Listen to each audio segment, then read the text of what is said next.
بسم اللہ اولہ و آخرہ۔ پچھلی نشست میں جو گفتگو چل رہی تھی وہ فہم قرآن کے ضمن میں کچھ بنیادی اصول کہ جنہیں اگر پیش نظر رکھا جائے تو سہولت ہو جائے قرآن کے سمجھنے میں۔ 5 چیزیں بیان ہو چکی تھیں۔ نمبر 1، قرآن کا اسلوب استدلال منطقی نہیں ہے، فطری ہے، نیچرل اور خطابی ہے، انسان کو خود غور و فکر کرنے اور اپنے اندر جھانکنے کی دعوت دیتا ہے قرآن۔ ثانیاً، قرآن مجید کی آیات میں تقسیم ہے محکمات اور متشابہات، اور سورہ آل عمران میں جہاں اس کا ذکر ہے فرما دیا گیا ہے کہ اہل ایمان کا شیوہ یہ ہونا چاہیے کہ وہ محکمات پر اپنی توجہ کو مرکوز رکھیں اور متشابہات کے بارے میں اجمالی طور پر یقین رکھیں کہ اللہ کی طرف سے ہے، یقیناً حق ہے، چاہے وہ ہماری سمجھ میں آئی ہے یا نہیں آئی۔ لیکن اس میں جو ایک براڈ تقسیم ہے وہ یہ کہ آیات الاحکام سب کی سب محکمات ہیں مستقل، اور عالم غیب، عالم آخرہ، عالم برزخ، عالم ارواح، عالم ملائکہ، اس کے تمام امور مستقل طور پر متشابہات میں سے ہے۔ البتہ ایک تیسری کیٹیگری ہے کہ جو سائنٹیفک فینومینا کے ضمن میں ہو سکتا ہے کہ ایک شے آج متشابہات میں ہو، کل وہ محکمات میں داخل ہو جائے، جبکہ انسانی علم جو ہے وہاں تک پہنچ جائے اور اس کا ادراک کر سکے۔ نمبر 3، تفسیر زیادہ تر لفظی طور پر اور نحو اور صرف سے بحث کرتی ہے، تعویل کا مقصد ہے اصل مدلول تک پہنچنے کی کوشش کرنا۔ نمبر 4، تعویل میں عام اور خاص، خاص کانٹیکسٹ میں، زمان و مکان کے خاص کانٹیکسٹ میں جب قرآن نازل ہوا تو کسی آیت کا کیا اصل مفہوم تھا جو سمجھا گیا۔ اس میں شان نزول کی روایات کو بھی اہمیت حاصل ہوگی۔ لیکن چونکہ قرآن مجید صرف اس دور کے لیے یا اس علاقے کے لوگوں کے لیے ہدایت نامہ بن کر نہیں آیا تھا، بلکہ پوری نوع انسانی کے لیے تا ابد الآباد، لہذا اسی میں وہ مضمر ہے، اس میں وہ ہدایت مضمر ہے۔ یہ تعویل عام کر کے آیت کے الفاظ، ان کا در و بست اور آیت کا سیاق و سباق اس کے حوالے سے، اور القرآن یفسر بعضہ بعضا کے حوالے سے یقیناً جو ہے اس میں ابدی ہدایت جو مضمر ہے وہ بھی حاصل کی جا سکتی ہے۔ نمبر 5، تذکر اور تدبر کا فرق، یہ دونوں الفاظ قرآن کے ہیں۔ تذکر کے لیے 4 مرتبہ اللہ نے سورہ قمر میں چیلنجنگ انداز میں فرمایا ہے وَلَقَدْ يَسَّرْنَا الْقُرْآنَ لِلذِّكْرِ فَهَلْ مِن مُّدَّكِرٍ، ہم نے قرآن کو ذکر کے لیے، تذکر کے لیے، ہدایت اخذ کرنے کے لیے، بنیادی نصیحت حاصل کرنے کے لیے نہایت آسان بنایا ہے۔ تو ہے کوئی جو اس سے تذکر کرنا چاہے؟ اس تذکر بالقرآن کے لیے صرف یہ کافی ہے کہ انسان عربی زبان سے اتنا واقف ہو کہ اس کا ایک براہ راست مفہوم سمجھتا چلا جائے، اور دوسری شرط لازم ہے نیت کی درستی، طلب ہدایت پیش نظر ہو، اپنے علم کی دھوس جمانا جو ہے وہ مقصود نہ ہو، تو قرآن مجید سے تذکر حاصل ہو جائے۔ تدبر کے اعتبار سے قرآن مجید مشکل ترین کتاب ہے، بلکہ میں نے اس وقت ایک غلط لفظ استعمال کر دیا تھا، دنیا کی مشکل ترین، یہ دنیا کی کتاب ہے ہی نہیں، یہ تو مشکل ترین کتاب ہے، بہی معنی کہ اللہ تعالیٰ کے علم کامل سے اس کا نزول ہوا ہے، اس علم کا احاطہ کسی انسان کے لیے ممکن نہیں ہے۔ اسی طرح یہ قرآن ایک ایسے سمندر کے مانند ہے جس کا نہ کوئی کنارہ ہے اور نہ ہی اس کی کوئی تہہ ہے، اس میں پوری زندگیاں کھپانے کے باوجود بھی افلا یتدبرون القرآن، تدبر، لیدبروا آیاتہ ولیتذکر اولو الالباب، یہ 2 اصطلاحات خود قرآن کی ہیں۔ میرا جو کتابچہ ہے مسلمانوں پر قرآن مجید کے حقوق، اس میں میں نے ان پر تفصیل سے بحث کی۔ نمبر 6، 2 اعتبارات سے قرآن مجید پر غور کرنے والے کا ایٹیچیوڈ ایک دوسرے سے بالکل متضاد ہوگا۔ احکام کے حوالے سے ایک طالب علم کا رخ پیچھے کی طرف ہونا چاہیے، اسلاف نے کیا سمجھا، ان سے پہلوں نے کیا سمجھا، ان سے پہلوں نے کیا سمجھا، صحابہ نے کیا سمجھا، یہاں تک کہ اپنے آپ کو محمد الرسول اللہ کے قدموں میں پہنچا دیجیے۔ دین کا عملی پہلو، حلال اور حرام، جائز و ناجائز، یہ چیزیں آپ کو، یہ نہیں کہ آپ کو نئے زمانے کی وہ جو بھی ریسرچ ہو اس کے حوالے سے اور نئے زمانے کے سائنسی جو حقائق ہیں ان کے حوالے سے بات کریں۔ دوڑ پیچھے کی طرف ہے گردش ایام تو، پیچھے سے پیچھے، پیچھے سے پیچھے، یہاں تک کہ بمصطفیٰ برسا خویش را کے دی ہم اوست اگر بہو نہ رسیدی تمام مولا پیچھے۔ لیکن حکمت، سائنس اس کے حوالے سے آگے بڑھی ہے، آگے سے آگے بڑھی ہے۔ وہ تو میں عرض کر چکا ہوں کہ وہ جو فینومینا قرآن مجید میں سائنٹیفک مذکور ہیں ان کی اصل حقیقت جو ہے وہ ہمارے اگر اسلاف کو سمجھ میں نہیں آ سکی تو بات سمجھ میں آتی ہے۔ ابھی علم کی سطح ہی اتنی کمزور تھی، اتنی نیچی تھی کہ ان کی اس کا ادراک ممکن نہیں تھا۔ اس میں آگے بڑھیے تو اس میں بالکل متضاد ہو گیا کہ ایک میں زمانے کا ساتھ دینے کی بجائے زمانے سے بھی آگے چلو، اور ایک میں پیچھے پیچھے پیچھے پیچھے، یہاں تک کہ محمد الرسول اللہ والذین معہ، محمد الرسول اللہ والذین معہ، ان کے قدموں تک اپنے آپ کو پہنچا دو۔ آخری شے فہم قرآن کے ضمن میں، لیکن یہ last but not the least کے مصداق ہے۔ یہ بات بہت صراحت کے ساتھ مولانا مودودی نے لکھی ہے تفہیم القرآن کے مقدمے میں، اور بہت اہم بات ہے، بہت اہم بات۔ اور وہ یہ ہے کہ قرآن مجید ایک ایسی کتاب نہیں ہے جسے کوئی محقق اور ریسرچ اسکالر اپنی لائبریری میں بیٹھ کر اور ریفرنس بک سامنے رکھ کر ادھر سے ادھر اور سمجھ لے۔ اس کے سمجھنے کی شرط لازم یہ ہے کہ جو یہ راستہ دکھاتا ہے اس پر چلنا شروع کرے۔ ایک ایک قدم کے بعد قرآنی حقائق مزید منکشف ہوں گے، اور مزید منکشف ہوں گے، اور مزید منکشف ہوں گے۔ جب تک قرآن مجید کے بتائے ہوئے راستے پر آدمی چلے گا نہیں، قرآن کی اصل حقیقت اس پر کبھی منکشف نہیں ہوگی۔ چاہے تفسیر لکھ دے، وہ تو لفظوں کی بحث ہے، صرف اور نحو ہے، یا روایات ہیں، وہ جمع کر دیجئے۔ لیکن یہ کہ قرآن مجید کا صحیح فہم عمل کے بغیر ممکن نہیں۔ جیسے قرآن مجید میں آتا زادتہم ایمانا، ایمان بڑھتا ہے، عمل کے ذریعے سے ایمان بڑھتا ہے۔ میں اس میں ایک شے کا اضافہ کر رہا ہوں۔ میرے نزدیک قرآن مجید مینول آف ریولیوشن، محمد عربی صلی اللہ علیہ وسلم نے ایک عظیم انقلاب برپا کیا دنیا میں، اور ایک انقلابی جد و جہد کی ہے۔ دعوت کے قبول کرنے والوں کو منظم کرنا، ان میں سم و طاعت کی عادت پیدا کرنا، پھر ان میں تن من دھن قربان کرنے کا جذبہ پیدا کرنا، پھر ان کا تزکیہ کرنا، ان کی تربیت، پھر جب وہ تیار ہو جائیں تو باطل سے ٹکر، اور اس میں پھر جہاد اور قتال کے مراحل، تاکہ انقلاب آ گیا، اور یہ کہ جاء الحق وزہق الباطل ان الباطل کان زہوقا۔ اس جد و جہد کے ہر مرحلے پر قرآن نازل ہو رہا ہے، جو اس مرحلے کے جو مسائل ہیں، جو اس مرحلے کے پرابلمز ہیں، جو اس مرحلے کی مشکلات ہیں، ان سے بحث کر رہا ہے۔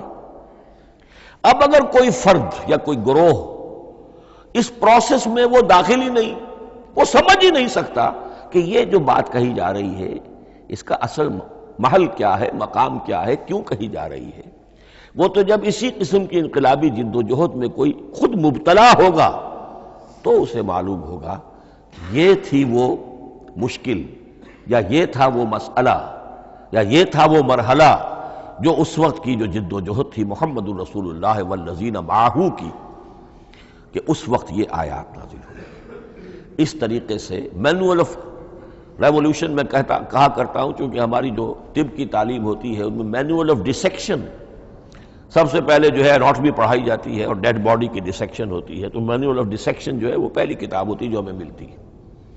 یہ ہوتا ہے، بتایا جاتا ہے یہاں ذرا شکاف دو اور یہ کھال کو کاٹو، اس کے اندر تمہیں یہ نظر آئے گا، یہ فیشیا ہے، پھر اسے اس کے اندر ایک اور شگاف دو، یہ نظر آئے گا۔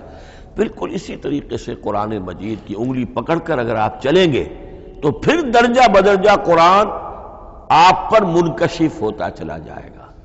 اور اگر آپ نے اسے صرف ایک اکیڈمک ایکسرسائز بنا لیا، ایک علمی بات ہے، اس سے آگے کچھ نہیں، تو قرآن مجید کا جو اصل لب لباب ہے، جو اصل اس کا جوہر ہے، وہ کبھی منکشف نہیں ہوگا۔ اب آئیے ایک اہم موضوع، اعجاز قرآن کے وجوہ کیا ہیں۔ پہلی بات تو یہ سمجھ لیجئے کہ قرآن مجید کی حقانیت پر بنیادی طور پر دو قسم کی دلیلیں ہیں۔ ایک دلیل خارجی ہے، خارجی دلیل محمد الرسول اللہ صلی اللہ علیہ وسلم کی شخصیت اور آپ کا کارنامہ، الصادق الامین۔ قد لبثت فیکم عمرا، میں تمہارے مابین ایک عمر گزار چکا ہوں، تم نے مجھے دیکھا، میرا کردار دیکھا، تم نے خود مجھے الصادق اور الامین کا جو ہے خطاب دیا، تو خود حضور کی شخصیت دلیل ہے قرآن مجید کی حقانیت پر۔ اس اعتبار سے ایک مضمون بہت اہم ہے، اور وہ یہ کہ قرآن اور محمد صلی اللہ علیہ وسلم اس طرح ایک دوسرے کے ساتھ جڑے ہوئے ہیں، گتھے ہوئے ہیں، ایک وحدت بن گئے ہیں، ایک آرگینک ہول بن گئے ہیں کہ ایک دوسرے کے لیے شاہد بھی ہے اور ایک دوسرے کے لیے کمپلیمنٹری بھی ہے، جس کے لیے میں دو مقامات سے استشہاد کروں گا۔ سورہ بینہ میں فرمایا لم یکن الذین کفروا من اہل الکتاب والمشرکین منفکین حتی تأتیہم البینہ، اہل کتاب میں سے اور کفار میں سے، مشرکین میں سے جو لوگ جنہوں نے کہ کفر کیا تھا، وہ علیحدہ نہیں کیے جا سکتے تھے جب تک کہ بینہ نہ آ جاتی۔ اب بینہ کیا ہے؟ رسول من اللہ یتلو صحفا مطہرۃ فیہا کتب قیمہ۔ بینہ دو چیزوں سے مل کر بنی، رسول من اللہ یتلو صحفا مطہرۃ فیہا کتب قیمہ، رسول اور قرآن مل کر بینہ ہے۔ رسول کی شخصیت بین ہے، اور یہ قرآن مجید کے لیے دلیل ہے۔ دوسری طرف قرآن مجید محمد کی رسالت کا ثبوت ہے، جیسے کہ آپ دیکھتے ہیں یاسین والقرآن الحکیم انک لمن المرسلین، والقرآن الحکیم، قسم ہے اس قرآن حکیم کی، یعنی یہ قرآن حکیم گواہ ہے، شاہد عادل ہے کہ اے محمد آپ اللہ کے رسول ہیں۔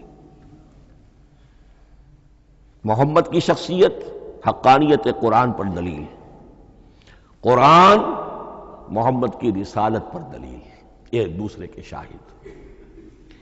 دوسرا مقام سورہ طلاق کا ہے، قد انزل الیکم ذکرا، دیکھو لوگو اللہ نے تمہارے لیے یاد دہانی ذکر نازل کر دیا ہے۔ وہ یاد دہانی کیا ہے؟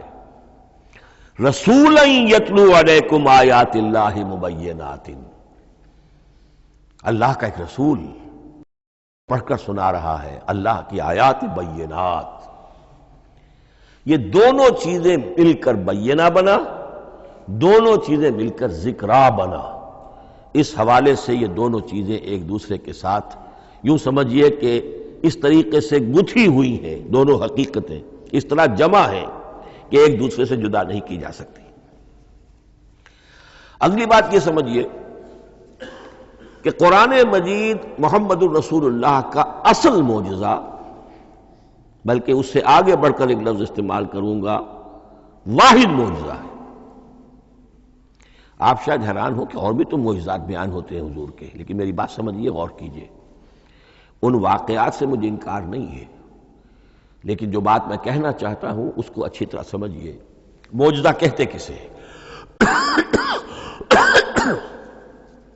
معجزہ عاجز کر دینے والی شے. اس معجزے میں دو چیزیں ہونی لازم ہیں: دعویٰ اور تحدی، چیلنج. جب کہ کوئی خرق عادت کوئی شے پیدا ہو جائے، خرق عادت اسے کہتے ہیں کہ فزیکل لا ایک ہے، پانی، واٹر کیپس اٹس سرفیس، حضرت موسیٰ کا عصا اس پر لگا اور سمندر پھٹ گیا. خرق عادت ہے، یعنی جو عادی قانون ہے، عام طور پر جو قوانین طبعیہ ہیں، ان کا پھٹ جانا، ختم ہو جانا، ٹوٹ جانا، اور کسی حقیقت کا اس میں سے ظاہر ہو جانا جو ان فزیکل لاز کے خلاف. آگ کے بارے میں قانون کیا ہے؟ وہ جلاتی ہے.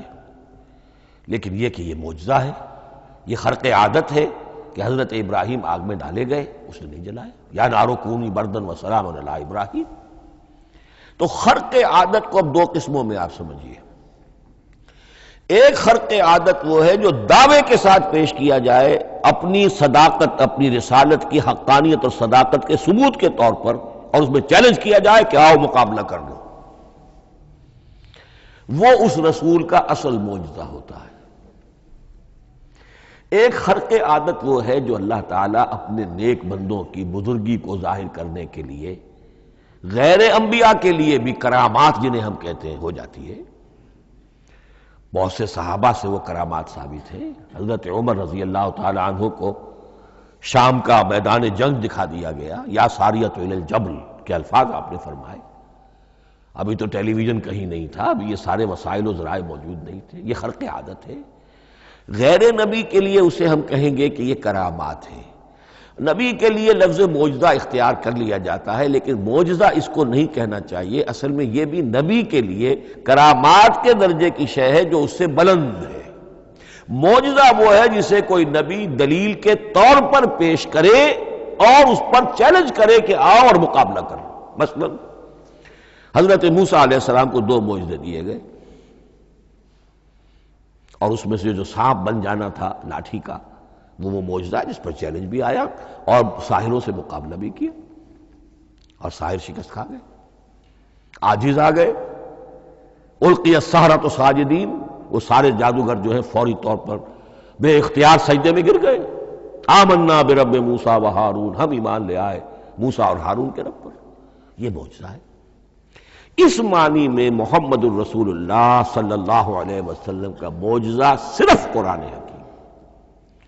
قرآن مجید میں آپ سورہ انعام میں بھی دیکھیں گے بہت ہی شدت کے ساتھ، سورہ بنی اسرائیل میں دیکھیں گے بڑی تفصیل کے ساتھ معجزے طلب کیے گئے. آپ اس مکے کی سرزمین میں ابھی ہمارے دیکھتے ہی دیکھتے چشمہ نکال دیجئے، ہم مان لیں گے آپ اللہ کے رسول ہیں. آپ ہماری نگاہوں کے سامنے آسمان پر چڑھ کر دکھائیے، پھر وہاں سے کتاب لے کر اتریے، پھر ہم سمجھ لیں گے آپ اللہ کے رسول ہیں. آپ کے لیے چشم زدن میں کوئی محل سونے کا چاندی کا تیار ہو جائے، مان لیں گے آپ کو اللہ کے رسول ہیں. آپ اس بے آب و گیا وادی میں فوراً ایک باغ جو ہے اپنے لیے بنا کے دکھا دیں، مان لیں گے کہ آپ اللہ کے رسول ہیں. ایسے تمام مطالبات پر اللہ تعالیٰ کی طرف سے کوڑا جواب ملا، اللہ اس قسم کی کوئی شے نہیں دکھائے گا. بلکہ سورہ انعام جب ہم پڑھیں گے وہاں تو بہت ہی واقعہ یہ ہے کہ اس کو پڑھ کر رقت طاری ہوتی ہے کہ ایک موقع پر ایسا محسوس ہوتا ہے کہ حضور صلی اللہ علیہ وسلم کی طبیعت مبارکہ میں یہ خیال پیدا ہو گیا کہ اللہ کو ایسی شے ان کو دکھائی دی جائے تاکہ چپ تو ہو جائیں. نہ بھی مانیں گے چپ تو ہوں گے، ورنہ تو عوام کے سامنے ان کی دلیل مجھ پر قائم ہو رہی ہے کہ بھائی یہ رسالت کے مدعی ہے. ہم کہتے ہیں معجزہ دکھاؤ، معجزہ نہیں دکھاتے، تو پوزیشن میری جو ہے کمزور ہو رہی ہے. وہاں جس انداز میں اللہ نے کہا ہے، ہرگز نہیں. اے نبی اگر آپ کے اختیار میں ہے تو کہیں آسمان پر سیڑھی لگا لیجئے، یا زمین میں سرنگ لگا کے کوئی معجزہ لا سکتے ہو تو لے آئیے، ہم نہیں دکھائیں گے. رقت طاری ہوتی ہے. تو حضور کا معجزہ اس معنی میں صرف ایک ہے اور وہ قرآن ہے. اچھا، اس کے لیے کیسے کیسے چیلنج کیے گئے؟ ام یقولون تقولہ بل لا یؤمنون فلیاتوا بحدیث مثلہ ان کانوا صادقین. سورۃ الطور. کیا ان لوگوں کا کہنا یہ ہے کہ یہ کلام خود محمد نے موضوع کر لیا ہے صلی اللہ علیہ وسلم؟ تو اگر ایسی بات ہے تو وہ بھی ایسا ہی کلام پیش کر دیں. اس تحدی، اس چیلنج کو کوئی قبول نہیں کر سکا. کم سے کم اس شرافت کا اقرار کرنا پڑتا ہے کہ اس وقت عرب قوم میں یہ شرافت تھی کہ کسی نے اٹمپٹ بھی نہیں کی. ورنہ کوئی شخص الٹی سیدھی عبارت لکھ کر لے آتا اور کھڑا ہو کر کہہ دیتا کہ ٹھیک میں کہتا ہوں یہ ہے، یہ قرآن کی طرح کا کلام ہے. نہیں، کسی نے نہیں کیا. تاریخ یہ بتاتی ہے کہ اس تحدی کا کوئی کسی نے قبول نہیں کیا. اسی طرح فرمایا سورہ بنی اسرائیل میں قُلْ لَئِنِ اجْتَمَعَتِ الْإِنسُ وَالْجِنُّ عَلَىٰ أَن يَأْتُوا بِمِثْلِ هَٰذَا الْقُرْآنِ لَا يَأْتُونَ بِمِثْلِهِ وَلَوْ كَانَ بَعْضُهُمْ لِبَعْضٍ ظَهِيرًا. چیلنج ہے، اے نبی کہہ دیجئے اگر تمام انسان، تمام جن مل کر بھی چاہیں کہ ایسی کوئی کتاب وہ مرتب کر لے، نہیں کر سکیں گے، چاہے وہ سب کے سب ایک دوسرے کی مدد کریں. ہے کہ نہیں چیلنج؟ اسی طریقے سے سورہ ہود میں فرمایا، اب اس کو کہتے ہیں برسبیل تنزل، پوری کتاب نہیں لا سکتے قرآن جیسی، چلو تو 10 صورتیں ہی لے آؤ. قُلْ فَاتُوا بِعَشْرِ سُوَرٍ مِثْلَهُ مُفْتَرَيَاتٍ، اے کہیے اے نبی، سورہ ہود کی آیت نمبر 13 ہے، اس جیسی کوئی 10 صورتیں ہی لے آؤ. 114 نہ صحیح، 10 صحیح. یہ بھی نہیں ہوا تو برسبیل تنزل اور سورہ یونس میں فرمایا قُلْ فَاتُوا بِسُورَةٍ مِّن مِثْلِهِ، ایک صورت ہی لے آؤ. اور اسی کو سورہ بقرہ کے 30 رکوع میں دہرایا گیا، وَإِن كُنتُمْ فِي رَيْبٍ مِّمَّا نَزَّلْنَا عَلَىٰ عَبْدِنَا فَأْتُوا بِسُورَةٍ مِّن مِّثْلِهِ وَادْعُوا شُهَدَاءَكُم مِّن دُونِ اللَّهِ إِن كُنتُمْ صَادِقِينَ. لیکن نوٹ کر لیجئے کہ کسی نے یہ جرأت نہیں کی، نہ قرآن کے اس دعوے کو چیلنج کیا، نہ کسی نے مقابلے کی کوشش کی، نہ کوئی اپنی کوئی تصنیف و تالیف یا اپنا کوئی کمپوزیشن لا کر اور یہ دعویٰ کر کے کھڑا ہوا کہ جمع کر لیجئے، منصف بلا لیجئے، کوئی کمیشن بٹھا لیجئے، میرا یہ کلام بھی بالکل ہم وزن ہے اس کلام کے. نہیں. اب ہمیں دیکھنا یہ ہے کہ وجوہ اعجاز قرآن مجید کے کیا کیا ہے. معجزہ تو یہ ہے، حضور کا اصل معجزہ یہ ہے، لیکن معجزہ کس کس پہلو سے ہے؟ یہ ایک ایسا موضوع ہے کہ جس پر پوری تصانیف لکھی گئی ہیں. وجوہ الاعجاز، وجوہ اعجاز القرآن، قرآن کے معجزہ ہونے کے کون کون سے پہلو ہیں.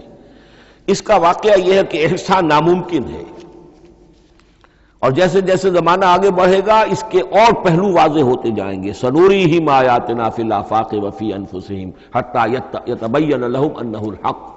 لیکن یہ کہ کس کس پہلو سے یہ معجزہ ہے، چند موٹی موٹی باتیں ضرور سمجھ لیجئے. لغت، ادب، فصاحت، بلاغت، عذوبت، مٹھاس، اس کے اعتبار سے قرآن معجزہ ہے. لیکن اس اعتبار سے قرآن معجزہ ہے یا تو تھا اپنے زمانے کے عربوں کے لیے، غیر عرب کے لیے تو نہیں تھا. غیر عرب جو ہے قرآن مجید کی جو بھی فصاحت و بلاغت ہے، اس کا جو لٹریری بیوٹی ہے، اس کو تو وہ اپریشیٹ نہیں کر سکتا تھا. یہ حصہ جو ہے یا تو عربوں کے لیے تھا اس وقت دائمی، یا آج بھی عرب کچھ نہ کچھ، بہرحال عربی ان کی زبان ہے، وہ پڑھتے ہیں. جیسا کہ میں نے عرض کیا تھا، چاہے عیسائی ہوں اور چاہے یہودی ہوں، وہ بھی اپنے ہاں لٹریچر کی، عربی لٹریچر کی ہائیسٹ کتاب کی حیثیت سے قرآن مجید کو پڑھانے پر مجبور ہے. ایک پہلو اس کا یہ ہے. اور اسی کے حوالے سے نوٹ کیجئے حضرت لبید رضی اللہ تعالی عنہ، یہ سبع معلقہ کے شعراء میں سے تھے آخری. عربوں میں چونکہ اس کا بڑا چرچا تھا شاعری کا، تو ان کا جو سالانہ جشن ایک ہوتا تھا، اس میں وہ بہت بڑے بڑے شعراء سب جمع ہوتے تھے، اپنے اپنے قصیدے پڑھتے تھے، اور جس کا قصیدہ سمجھا جاتا تھا کہ سب سے اعلیٰ ہے، سب سے بلند ہے، سب سے عمدہ ہے، اب اسے اس سال کے لیے وہ گویا کہ ملک الشعراء اس کو مانا جاتا تھا کہ یہ شاعروں کا بادشاہ ہے، اور تمام شاعر اسے سجدہ کرتے تھے بالفعل، اور اس کے قصیدے کو کعبے کی دیوار کے ساتھ ٹانگ دیا جاتا تھا، معلق کر دیا جاتا تھا. ایسے 7 قصیدے ہیں جن کے مجموعے کا نام ہے سبع معلقہ. اس سبع معلقہ جو ہے 7 جو سلسلے ہیں، ان میں آخری حضرت لبید کا ہے. وہ ایمان لے آئے. ایمان لانے کے بعد انہوں نے شعر کہنا چھوڑ دیا. اس پر حضرت عمر نے ایک دفعہ ان سے کہا کہ لبید اب آپ شعر نہیں کہتے. ان کا جواب تھا ابعد القرآن، کیا قرآن کے بعد بھی کسی کے لیے کوئی موقع ہے کہ وہ کچھ کہنے کی کوشش کرے؟ فصاحت اور بلاغت کی تو معراج قرآن مجید ہے، وہ آ چکی ہے. تو جہاں تک اہل عرب کے لیے اس کا معجزہ ہونا خاص طور پر اس دور میں اور اب بھی کسی درجے میں، اس میں تو اہمیت ہے اس کی ادبیت، اس کی فصاحت، اس کی بلاغت، اس کی عذوبت. دائمی اور ابدی یہ کس اعتبار سے معجزہ ہے؟ عہد حاضر میں اور غیر عرب لوگوں کے لیے. نمبر ایک، سائنسی حقائق کا انکشاف.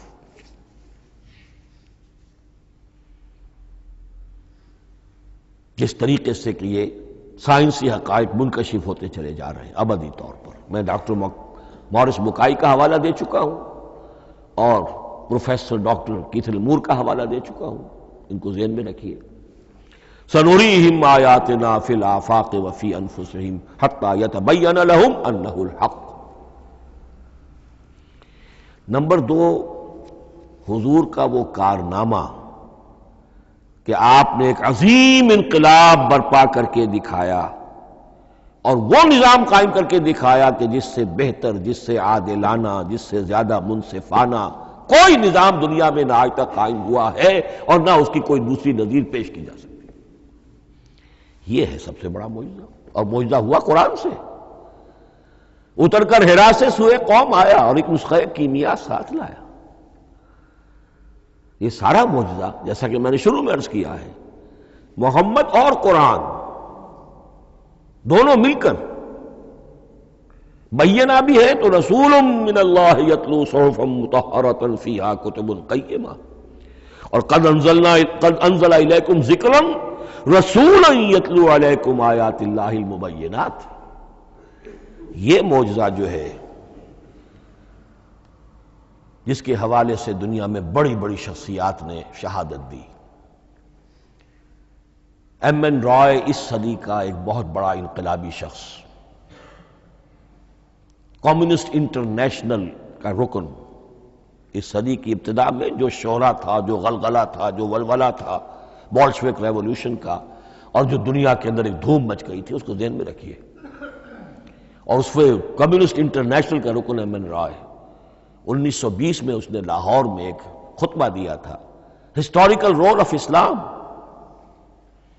اور اس نے کہا تھا تاریخ انسانی کا عظیم ترین انقلاب وہ ہے کہ جو محمد نے برپا کیا صلی اللہ علیہ وسلم. آج بھی یہ کتاب بھارت میں چھپتی ہے، بامبے کا ایک پبلشر شائع کرتا ہے، historical role of Islam by M N Roy. پھر آگے چلیے، ایچ جی ویلز اگرچہ انتہائی رقیق حملے کرتا ہے حضور کی زندگی کے بعض پہلوؤں پر، جیسے رشدی نے کیے ہیں یا جیسے تسلیمہ نسرین ایک بنگالی خاتون نے کیے ہیں، اسی طرح کے حملے کیے اس نے بھی. اور یہ اس لیے بتا رہا ہوں کہ یہ اسٹیبلش ہو جائے کہ وہ دوست نہیں ہے، دشمن ہے. عربی کا ایک مقولہ یہ ہے کہ الفضل ما شہدت بہ الاعداء، اصل فضیلت تو اس شے کی ہے جس کی گواہی دشمن دے. دوست تو تعریف کریں گے، قابل تعریف شے کی بھی تعریف کریں گے، بڑھ چڑھ کر کریں گے.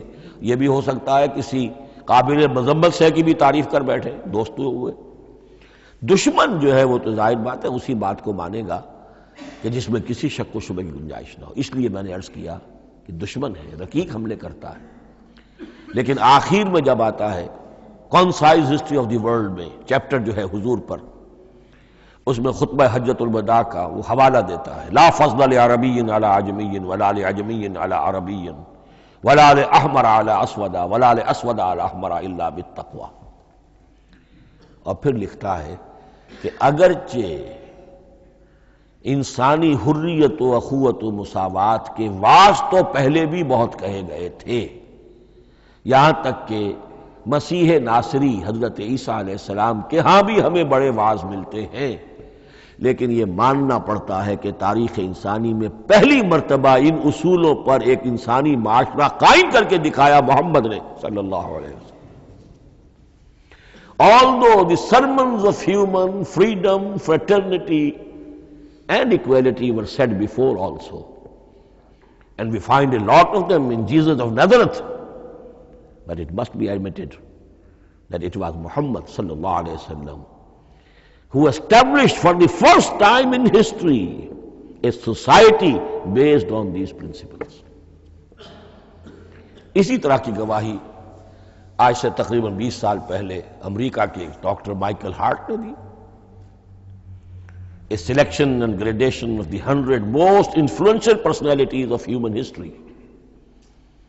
اور نمبر 1 پر محمد کا ذکر کر رہا ہے صلی اللہ علیہ وسلم، اور کہتا ہے نیچرلی آئی او این ایکسپلینیشن، میں عیسائی ہوں اور ابھی تک عیسائی ہے وہ، اس کی موت کی بھی ابھی کوئی خبر نہیں آئی ہے، عیسائی ہے، لیکن یہ کہ اس نے حضور کو نمبر 1 پر رکھا، حضرت عیسیٰ کو نمبر 3 پہ لے گیا. تو نیچرلی آئی او این ایکسپلینیشن، اور پھر ایکسپلینیشن دی ہے this is because he is the only person supremely successful in both the religious and secular fields. یہ دونوں میدان جو ہے مذہب اور روحانیت اور دوسری طرف سیاست اور حکومت اور ریاست، ان دونوں میدانوں میں بیک وقت انتہائی کامیاب انسان صرف ایک ہے، اور وہ محمد ہے صلی اللہ علیہ وسلم. یا تو آدمی اس میں اونچا ہوتا ہے، روحانیت میں ہے، دین میں ہے، اخلاق میں ہے، تو سیاست اور ریاست میں زیرو ہوگا. یا کوئی بہت بڑا بادشاہ ہے، بڑا حکمران ہے، بڑا فاتح ہے، سکندر اعظم ہے، تو وہ اخلاقیات میں اور روحانیات میں زیرو نہیں، مائنس ہوگا. یہ معاملہ کہ دونوں میں this is because he is the only person supremely successful in both the religious and the secular fields. لیکن یہ بات نوٹ کر لیجئے کہ جو تازہ ایڈیشن ہے اس کتاب کا، اس میں سے یہ پیسج نکال دیا ہے نئے جو ایڈیٹرز ہیں انہوں نے. اس کے لیے آپ کو کسی پرانے ایڈیشن سے رجوع کرنا پڑے گا، concise history of the world, اور وہ لائبریریوں میں مل جائے گا. علامہ اقبال نے اس بات کو یوں بیان کیا ہے، ہر کجا بینی جہان رنگ و بو، کہ از خاکش بروید آرزو، یاد نور مصطفیٰ اورا بہاس، یا ہنود اندر تلاش مصطفیٰ است. اس دنیا میں تمدن کے اعتبار سے، اخلاق کے اعتبار سے، معاشرت کے اعتبار سے کہیں کوئی خوبی اگر تمہیں نظر آتی ہے، کوئی رمق نور کی، خوبی کی، بھلائی کی، رنگ و بو، جان لو کہ یا تو وہ نور محمدی سے مستعار لی گئی ہے، اور یا ابھی تک انسان ابھی محمد کی تلاش میں ہے، ادھر جا رہا ہے، قافلہ ادھر جا رہا ہے، نوع انسانی کا چاروں ناچار ادھر جا رہا ہے. سوشل ایوولوشن کا پروسیس انسان کو افراط و تفرید کے دھکوں کے باوجود تدریجاً لے کر جا رہا ہے بحیثیت مجموعی پوری مین کائنڈ کو اسی بات کی طرف کہ جس کی طرف دعوت دی تھی محمد رسول اللہ صلی اللہ علیہ وسلم. ہر کجا بینی جہان رنگ و بو، کہ از خاکش بروید آرزو، یا ز نور مصطفیٰ اورا بہاست، یا ہنود اندر تلاش مصطفیٰ است. اسی اعتبار سے میں ایک بات اور کہہ رہا ہوں، اس پہلو سے واقعہ یہ ہے کہ میرے نزدیک اس دور میں اعجاز قرآن کی سب سے بڑی نمائندہ شخصیت، اعجاز قرآن کا سب سے بڑا مظہر علامہ اقبال کی ذات ہے. 20ویں صدی کا مفکر، فلسفی، مشرق و مغرب کے فلسفے پڑھ چکا، قدیم اور جدید فلسفہ سب کا مطالعہ کیا، اور اس کے بعد اس کو قرآن کی حقانیت پر جو یقین نظر آیا ہے، قرآن کی عظمت جس طرح اس پر منکشف ہوئی ہے، وہ واقعہ یہ ہے کہ مجھے کم سے کم اپنی محدود معلومات کی حد تک عظمت قرآن کا وہ انکشاف کسی دوسرے شخص پر نظر نہیں آتا. انہوں نے جس جس طریقے سے مرثیے کہے ہیں کہ مسلمان قوم نے کس طرح قرآن کو چھوڑا ہوا ہے، واعظ ہے تو قرآن سے نہیں کہیں اور سے، تربیت اور تزکیہ نفس ہے تو اس کا تعلق قرآن سے نہیں، وہ بھی کچھ اور مستعار چیزیں ادھر سے ادھر سے لے لی ہیں، فلسفے ہیں تو کہیں اور سے لے لیے ہیں، قرآن سے حکمت جو ہے وہ اخذ نہیں کی گئی ہے.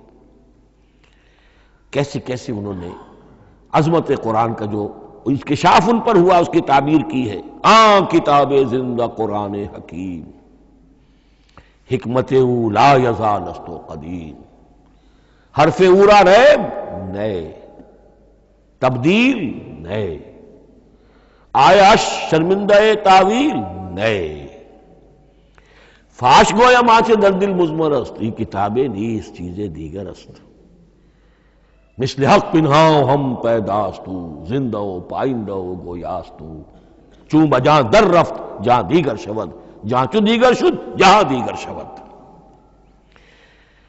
میں اس میں خاص طور پر 2 اشعار آپ کو اس وقت سنانا چاہتا ہوں۔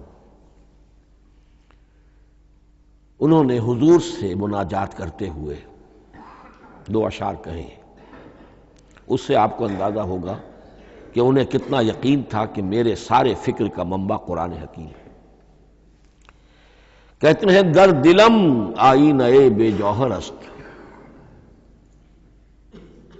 اے اللہ کے رسول صلی اللہ علیہ وسلم، اگر میرا دل اس آئینے کے مانند ہے جس میں چمک نہیں ہے، ورب حرفم غیر قرآن مضمر است، اور اگر میرے پیغام میں قرآن کے سوا کوئی شے شامل ہو گئی ہے، قرآن کے سوا کوئی چیز اس میں چھپی ہوئی ہے، مضمر ہے، پردہ ناموس فکرم چاک کن، تو میرے فکر کی ناموس کے دھجیاں بکھیر دیجئے، پردہ ناموس فکرم چاک کن، این خیامہ راز خارم پاک کن، اس شاہراہ کو اس کانٹے سے پاک کر دیجئے، کانٹا میرا، میں کانٹے کے مانند ہوں، پھر اٹھا کر پھینک دیجئے، روز محشر خار و رسوا کن مرا، بے نصیب از بوسہ پاک کن مرا، قیامت کے دن مجھے ذلیل و خوار کیجیے گا اور اپنے قدموں، اپنے پائے مبارک کا بوسہ لینے سے محروم کر دیجیے گا۔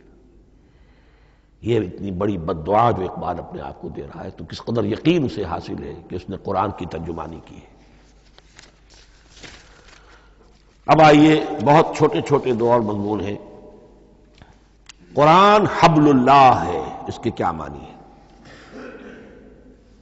حبل رسی کو کہتے ہیں، اللہ کی رسی، حبل من مسد، سورہ لہب میں یہ لفظ آیا ہے۔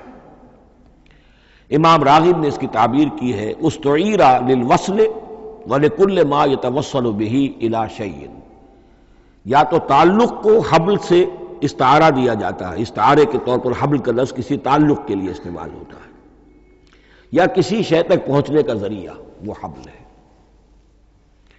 اب یہ ہمیں لفظ ملتا ہے حضرت علی رضی اللہ تعالیٰ عنہ کی روایت میں، هو حبل اللہ المتین، ترمذی میں یہ الفاظ موجود ہیں، حضرت علی سے منقول ہے رضی اللہ تعالی عنہ، یہی ہے اللہ کی مضبوط رسی، کیونکہ قرآن مجید میں آتا ہے وَاعْتَصِمُوا بِحَبْلِ اللَّهِ جَمِيعًا، تو حبل اللہ کون سی ہے؟ پھر یہ حضرت عبداللہ ابن عمر سے بھی ہے، یہ روایت موجود ہے رزین میں، هو حبل اللہ المتین، یہ قرآن ہی اللہ کی مضبوط رسی ہے۔ اللہ سے اب اس کے 2 پہلو ہیں، ایک تو یہ کہ یہ اللہ سے جوڑنے والی ہے، تقرب اللہ کا ذریعہ ہے، وصول الی الشیء، کسی چیز تک پہنچانے والی شے، اس کا سہل ترین، اللہ کے تقرب کا سہل ترین ذریعہ، مؤثر ترین ذریعہ قرآن حکیم ہے۔ چنانچہ ترمذی میں حضرت عبداللہ ابن مسعود کا یہ قول موجود ہے، القرآن حبل اللہ الممدود من السماء الی الارض، قرآن تو اللہ کی وہ رسی ہے جو تنی ہوئی ہے آسمان سے زمین کی طرف۔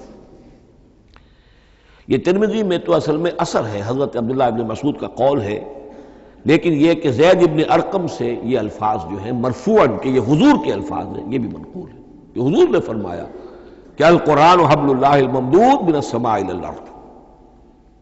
اور ایک بڑی پیاری روایت ہے طبرانی کی معجم کبیر میں کہ ایک مرتبہ حضور اپنے حجرے سے برآمد ہوئے، مسجد نبوی کے ایک گوشے میں دیکھا کچھ صحابہ بیٹھے ہوئے قرآن سمجھ رہے ہیں، سمجھا رہے ہیں، پڑھ رہے ہیں، مذاکرہ قرآن۔ آپ کے چہرے پر بڑے بشاشت کے آثار ظاہر ہوئے، خوشی کے آثار۔ آپ چل کر تشریف لائے، پہلے ایک سوال کیا، الستم تشہدون، اللہ الہ الا اللہ وانی رسول اللہ وہذا القرآن جاء من عند اللہ۔ کیا آپ لوگ اس کے گواہ نہیں ہیں کہ اللہ کے سوا کوئی معبود نہیں اور میں اللہ کا رسول ہوں، اور یہ قرآن خاص اللہ کے پاس سے آیا ہے؟ صحابہ کا جواب کیا ہو سکتا تھا؟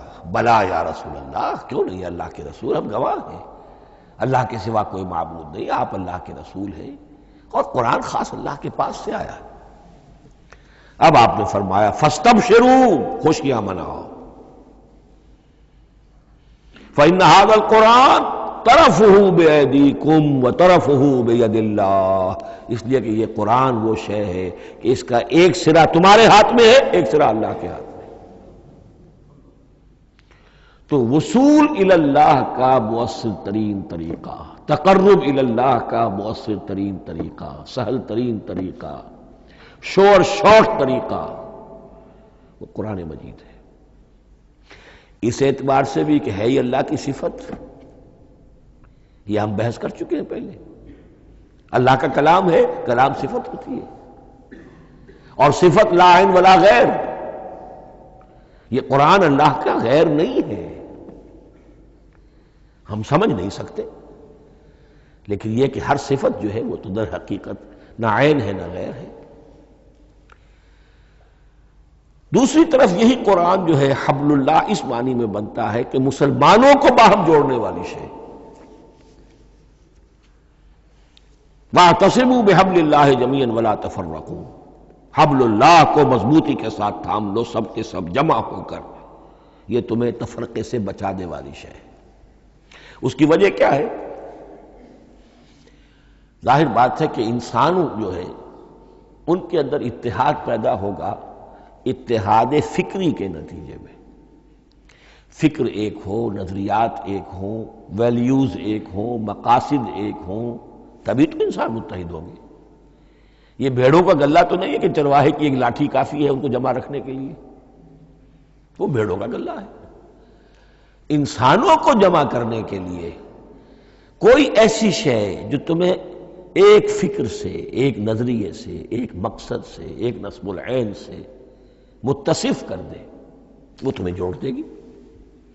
اور قرآن وہ شے ہے جو ایک فکر دیتا ہے، ایک خیال دیتا ہے، ایک نظریہ دیتا ہے، ایک عقیدہ دیتا ہے، ایک مقصد دیتا ہے، ایک نصب العین دیتا ہے، اللہ کے لیے جینا، اللہ کے لیے مرنا، ان صلاتی و نسکی و محیای و مماتی للہ رب العالمین، ایک آئیڈیل دیتا ہے محمد الرسول اللہ کی شکل میں، لقد کان لکم فی رسول اللہ اسوۃ حسنہ۔ اب قرآن وہ چیز ہے کہ جو تمہیں آپس میں جوڑتی چلی جائے گی، تمہارے درمیان اتحاد پیدا ہو جائے گی۔ آخری چیز، مسلمانوں پر قرآن مجید کے حقوق کیا ہیں؟ یہ صرف اشارہ کروں گا اس لیے کہ اس پر میرا کتابچہ موجود ہے، اور اس کتابچے کو اللہ تعالیٰ نے بہت قبول عام عطا فرمایا۔ اس کا انگریزی ترجمہ کیا ایک صاحب نے، از خود کیا، خود ہی ٹائپ کیا، خود ہی چھپوایا۔ عربی ترجمہ ایک صاحب نے کیا، خود کیا۔ فارسی ترجمہ ایک صاحب نے کیا، خود کیا، بغیر کسی معاوضے کے۔ ملیشیا میں وہ چھپ چکا ہے، لاکھوں کی تعداد میں عام ہو چکا ہے۔ پھر میں نے ایک موقع پر 1970 میں رمضان مبارک کے دوران آخری عشرے میں مولانا بن نوری رحمۃ اللہ علیہ تشریف لائے ہوئے تھے مدینہ منورہ، اور میں نے بھی وہ پورا رمضان مبارک اس سال وہیں کیا تھا۔ میں نے ان کو دیا تھا کہ آپ دیکھیے اس میں کوئی غلطی ہو تو مجھے بتا دیجئے، میں اسے بڑے پیمانے پر شائع کرنا چاہتا ہوں۔ انہوں نے حالت اعتکاف میں مسجد نبوی میں پڑھا ہے، صرف ایک جگہ ایک جملے میں انہوں نے اصلاح تجویز کی، وہ میں نے کر دی۔ اس اعتبار سے اب یہ کتابچہ جو ہے مصدقہ ہے مولانا محمد یوسف بن نوری رحمۃ اللہ علیہ کا۔ اس میں اللہ تعالیٰ نے جو بات مجھ سے کہلوا دی تھی، تقریباً 30 سال پہلے کی بات ہے، ہر مسلمان پر قرآن مجید کے 5 حقوق حسب استعداد و توفیق عائد ہوتے ہیں۔ پہلے یہ کہ اس پر ایمان ہو جیسا کہ ایمان کا حق ہے، صرف زبانی ایمان نہیں، دل سے یقین کہ یہ اللہ کا کلام ہے۔ اور اس کا نتیجہ کیا ہوگا؟ پھر عظمت اس کی پیدا ہوگی، ایمان و تعظیم، یہ پہلا حق ہے۔ تلاوت و ترتیل، اس کو پڑھے جیسے کہ پڑھنے کا حق ہے، پھر سمجھے جیسے کہ سمجھنے کا حق ہے، تذکر و تدبر، پھر عمل کرے، انفرادی طور پر بھی اجتماعی طور پر بھی۔